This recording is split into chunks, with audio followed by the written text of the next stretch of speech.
I wake up thinking sometimes, why does this have to be done at all? I mean, isn't it obvious? A baby is a human life. We hold these truths to be self-evident, that all men are created equal, that they are endowed by their Creator with certain inalienable rights. Among these are life, liberty, and the pursuit of happiness. Right? I mean, it's self-evident. But back in 1973, Justice Blackmun found a right to privacy. He said it was implicit in the 14th Amendment, in that due process clause of the 14th Amendment. The due process clause that says, "Nor shall any state deprive any person of life, liberty, or property without due process of law." You would think he was making our argument for us. But from the beginning, it was a trick of language, and the wordplay continues today. This is not the definition of right, that a new right can be found. Then they had to redefine what it meant to be a person. That argument didn't win the day for them. They had to redefine what it meant to be free. Now words are supposed to mean whatever the speaker intends them to mean. Agreement or even comprehension of someone else's position is becoming very, very difficult. Most of you today are people of faith. And even we debate the meaning of our faith. But ultimately, abortion is not an issue of faith. Faith certainly informs how we view life and our duties towards life. But did you know that there are atheists for life? You can Google them. Atheists for life and secular pro-life. They argue, and we agree, this is a human rights issue. Amen? We are defending those who cannot defend themselves. Some of us just came from Mass at the Cathedral with Bishop Daly, and he quoted from another pro-life speaker in the past who said, "Human rights without the right to life are the emperor's new clothes." So it's very hard to argue with that magic fabric that can change to whatever people want it to be. Kids, do you know the emperor's new clothes story? I hope all these homeschoolers do. So you're here to put a face on what millions of people believe, millions of pro-life people in our country, because it is self-evident.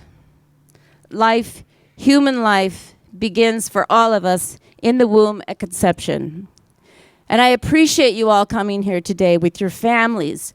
You are the living example of what life can be when it's lived according to the manufacturer's instructions. You are beautiful, happy, wholesome, healthy people.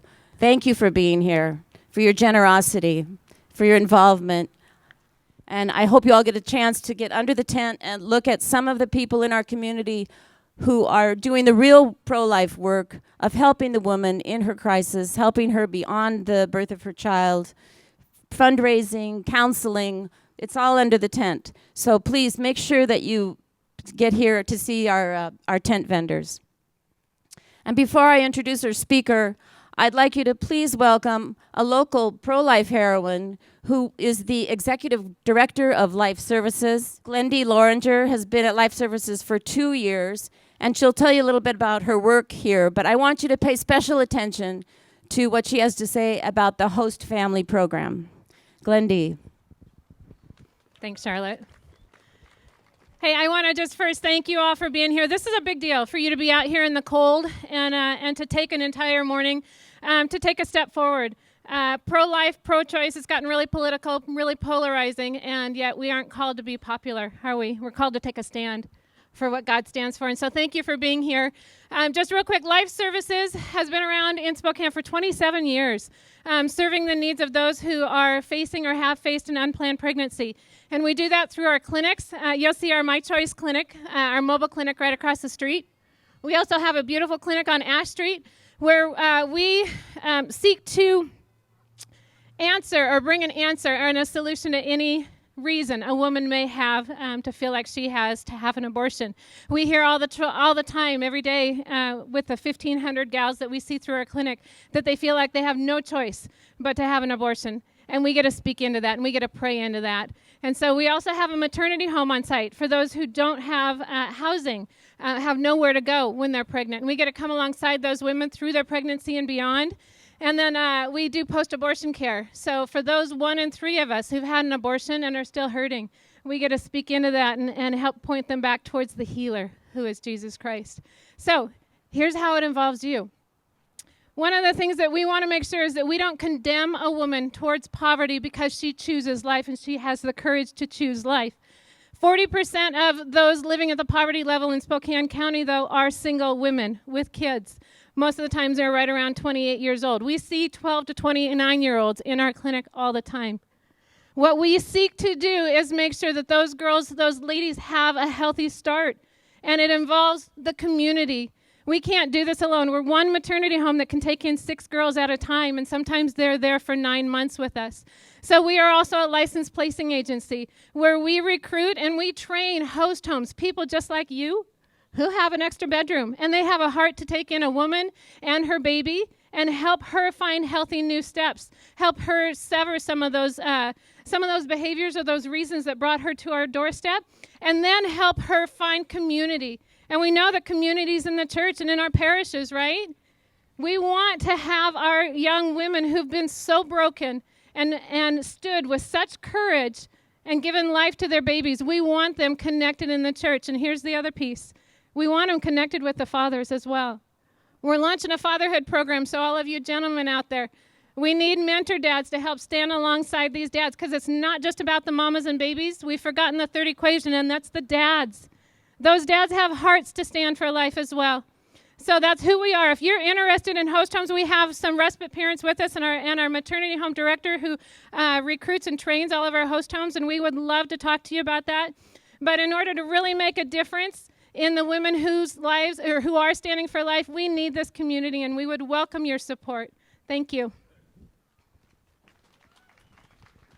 Thank you, Glendy. Thank you very much. So our speaker today is a young woman I'm very proud to know and to introduce to you. She's a local gal right here in our community, an author, a blogger, a sex education expert, and the director of strategic partnerships with Live Action. Joanna Hyatt gets right to the heart of the issue of abortion with her ability to speak to the sometimes sensitive, difficult subject of intimate human relationships. But she does it with a lot of humor, grace, and ease. So I admire what she does.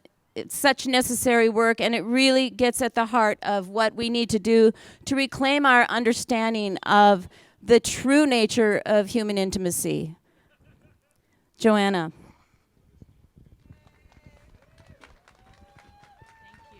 Good morning. It's so wonderful to see so many people out here and having grown up here in Spokane. I remember doing these marches back when they were by the Planned Parenthood. How many of you attended those marches at some point? So it's great to see us here now front and center in Spokane, and I'm so grateful to be a part of this with you here on this brisk and crisp Saturday morning. This last year, many of you may have heard 2018 referred to as the Year of the Woman. And, you know, for good reason. We've seen record numbers of women elected to office this past fall. There were women marches that happened in this city and all across the country. And we saw the rise of the Me Too movement, which really highlighted the unfortunately often covered up issue of sexual abuse among women. But what was noticeably missing from all of this talk about it being the Year of the Woman and the time for women to really come into our own were the women who represent, like you, so many who stand on the side of life for all humans. Many of you probably heard the anecdotes of women who were pro-life being asked to not join women's marches because our voice was not welcome. And then I think more telling are the thousands of little women, the girls in the womb who lost their life in 2018. They're also missing from the narrative of this being about the Year of the Woman. And I think, unfortunately, the reason why that is happening is because it is an issue that is difficult for people to really reconcile with. How can you be pro-woman and still be for the violence against her child in the womb? In Spokane, we estimate that 2,000 little boys and girls will lose their life every single year to poisoning, to dismemberment, and to starvation in the womb. In the United States, that number rests at just under 1 million, and worldwide, we can expect that 40 to 50 million children will die because of abortion in 1 year alone. We are facing the greatest human rights abuse of our time. And the well-worn justification for these numbers that we're often told is that abortion is necessary because pregnant women who are poor often face discrimination in the workplace, in school, or because of poverty. Now, when Sarah Weddington argued in Roe v. Wade, she argued for Roe, her solution to this discrimination, to this injustice that women face, was not to argue against the injustice, but to simply give women relief from the pregnancy. She didn't say, hey, let's take down the discrimination that happened. She said, let's allow women instead, really, to violate their bodies so that they can continue to work within a broken system. And as a society, I believe that we can do better. I believe that women today shouldn't have to attack themselves in order to be able to advance. It is not pro-woman to maintain the status quo of injustice by using violence. Because equality can never come at the expense of another human life. The first wave feminists of the early 1900s, the ones who really first advocated for equality in this country, they were clear in stating that abortion was not going to be the means by which a woman could advance. Elizabeth Cady Stanton, she classified abortion as a form of infanticide. And when she was talking about the murder of children, both in and out of the womb, she said, we believe the cause of all of these abuses lies in the degradation of women. In other words, women are degraded when abortion exists, not elevated. Women are torn down when they are given this opportunity to kill their children, not advanced in society. Alice Paul, she fought tirelessly for the 19th Amendment, which gave ladies, all of us, the right to vote in 1920. And she herself, when asked about abortion, said, it is the ultimate exploitation of women. These are the first feminists who fought for equality, and they understood that abortion was not the means for that to happen. They understood, thank you. They understood that abortion actually allows men to continue to victimize women, right? A man can victimize a woman and then take her to an abortion facility and have her endure a second violence to cover up what he has done to that woman. There are numerous recorded instances in states across this country where Planned Parenthood has sent underage victims back to their abusers. They have failed to report the abuse. They have simply done the abortion and covered up and been part of the problem instead of part of the solution. Abortion doctors have sexually assaulted clients who have been in their facilities for an abortion. And abortion makes pregnancy a disease rather than something that we celebrate. It makes a woman's fertility something to be shut down, something to be attacked, something to be degraded and demeaned and looked down upon. And rather than celebrate life, rather than educate a woman about the unique procreative ability she has and how to work with that, instead, abortion just says, it's kind of inconvenient for you.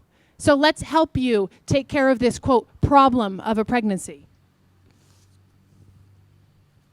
To me, the most demeaning thing abortion does, as a woman and as a mother of 3 little women, ages 5, 3, and 4 months, is that abortion tells us women that we are not strong enough, that we are not brave enough, and that we are not smart enough. Because only women are expected to kill their preborn children, not men.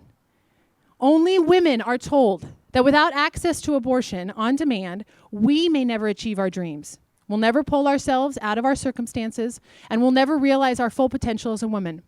That's not often told to men. It's just told to women. And that is a lie. How many women are sitting right now in political office who have children? How many women are female athletes who have children? Professional athletes who have children? How many female teachers and authors and pilots and firefighters in pretty much any profession have children? They are not in that job in spite of their children, but I think if you were to ask many of them, and myself included, we are able to do what we do better because of our children. I am more who I was made to be because of what I'm learning, and so often humbly having to learn, through being a mother. To tell women that you cannot achieve the things that you intend to go after if you have a child is to tell her that she is not enough. And that's not true. We tell that to men all the time. You can do it. You can do it with kids. Let us support the women in our community and give them the same empowering message. And especially single moms. I think single moms, I want to kiss your feet because I don't know how you do it, to be honest. Single moms especially are an example to all of us of the strength of a woman to do hard things, of the ability of a woman to make choices that involve sacrifice for herself and for her children and still thrive in the midst of that. So if you know a single mom, love on her, encourage her, affirm her this week in the work that she is doing. Thank you. That's for all the single moms out there. You are heroes in my mind. You really are. I have to go 2 days without my husband, and I am a mess. So I applaud you. Too often, the reason, though, that women are choosing an abortion is not because they feel more empowered by that choice, not because they are more confident in that. When I went undercover into abortion facilities and I would sit in those waiting rooms with women who were choosing an abortion, I did not see women who looked at peace. I did not see women who looked content with what was about to happen. I saw women that felt like they had no other choice but to have an abortion. That is not empowerment. We can do better for the women in our community. Often the women are driven to have an abortion to destroy their child because of their circumstances, because of finances, because they feel like this is a necessary evil, because they don't have the support that they need from their friends and their family and their community, or because they've been made to feel shame and guilt at the hands of those around them, or dare I say, even those of us in the church. How many times have we emphasized the humanity of the child and failed to acknowledge the humanity of the mother? How many times even have you and I championed for the life of the baby and yet failed to step into the present reality of what that mother is experiencing? And here as we stand with signs and we're posting about what's happening today, ask yourself, is the sign that we're holding, are the things that we post and the things that we say, the conversations we have, the sermons we preach, are they extending hands of invitation or are they extending palms of rejection? The question I've been asking myself this week in preparing is, would a 17-year-old who found herself in Spokane with an unexpected pregnancy, would she know where to go for support? Or would her automatic response be to head over to Planned Parenthood? Would she have someone that she could turn to and feel like they would be there for her in this moment and also for the life of that child? Does the single mom in Hilliard have the resources she needs and know who to reach out to for financial and childcare support if she's facing another pregnancy? And are we living in our neighborhoods and in our workplaces and in our places of worship in such a way that we are the first person that someone comes to when they find themselves in this situation? Do the moms in this community, when they see that positive pregnancy test, do they know that they can go to you or to me, realizing that we're going to acknowledge not only the life of that child, but who she is and the value that she has as an individual? We all want to save a life of a child. That's why we're here. But saving the life of a child requires that we first inject hope into the life of her mother. Because if we can inject hope into her situation, then she will be empowered to make a choice that is for her as well as for her future children. When people think of pro-life, yes, and I believe that that is coming, by the way. I believe that that is coming when women will look around and be able to say, I can choose a nonviolent option for me and for my children. I do not have to do what I've been so often told is empowering, which is killing my child. And I hope that as we go out from here today, that when people think of what it means to be pro-life, that they think of you and I lovingly coming alongside them in our neighborhoods, in our churches, and sacrificially extending whatever is needed in order to help the men and women of our city be able to make the best possible choice for them.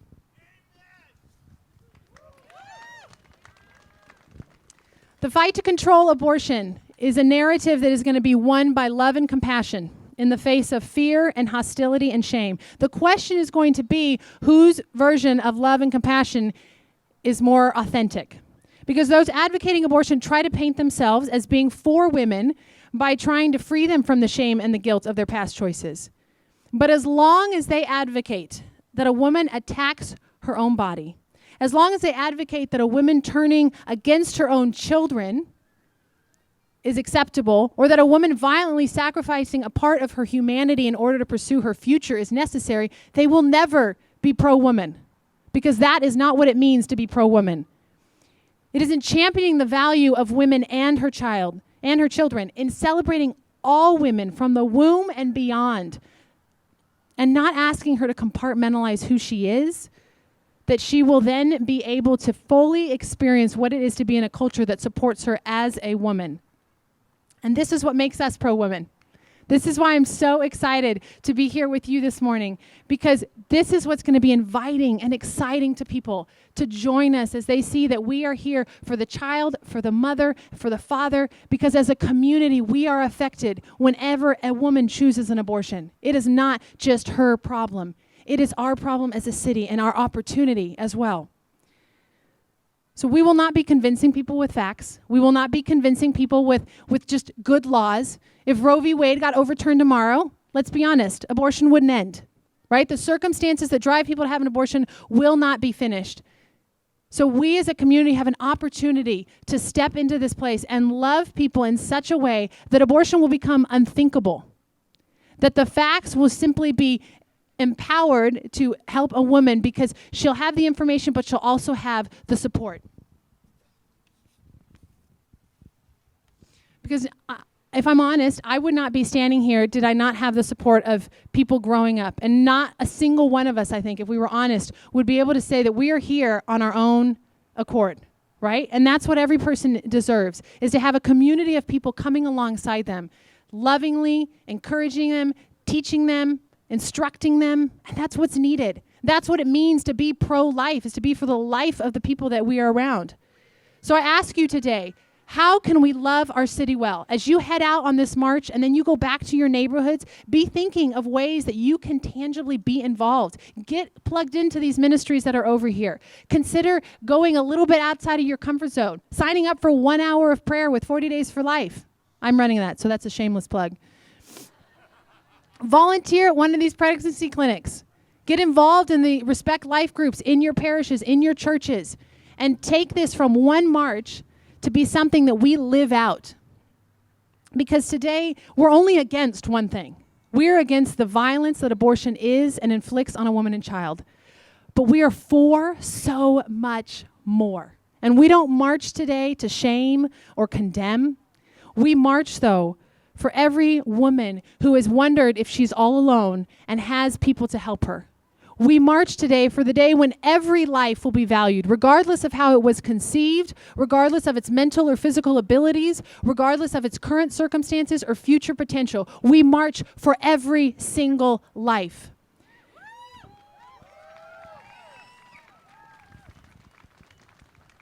We march today for the women who have been coerced into abortion because they felt like they had no other choice. We march for the women who have been let down by the people who should have been there for them. And we march for all the women who did have an abortion but are no longer silent, and whose stories and their truth are setting other people free. Today we march to offer hope, to celebrate life, and to stand with thousands across this country who also are dreaming and believing in a day when abortion will be unthinkable in this nation, when every woman will know that she is empowered and equipped to make a nonviolent choice, and every child will be seen as the embodiment of love. And I pray that 2019 will be the year that we in Spokane loved women and their children well. Thank you. Thank you, Joanna. Beautifully said, right? We want to support the women, and we want to support the men.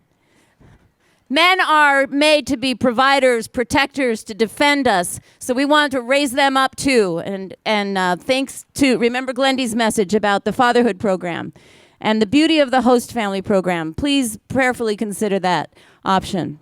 So it's time to walk through the streets of Spokane. We're missing our Gonzaga students this year. They're still on break, but we'll get them back. We have some orange-vested youth here, the lifeguards, who are going to lead the walk. Who do we have? SCC College Republicans. Give them a hand. Is Eastern here? All right, right in front. Lead the march with the orange vests, kids. Who else is here? Who else do we need to announce? Whitworth Pirates for Life is here. Thanks for coming, Whitworth. Great. Well, we're proud of the youth in the movement. It's our future.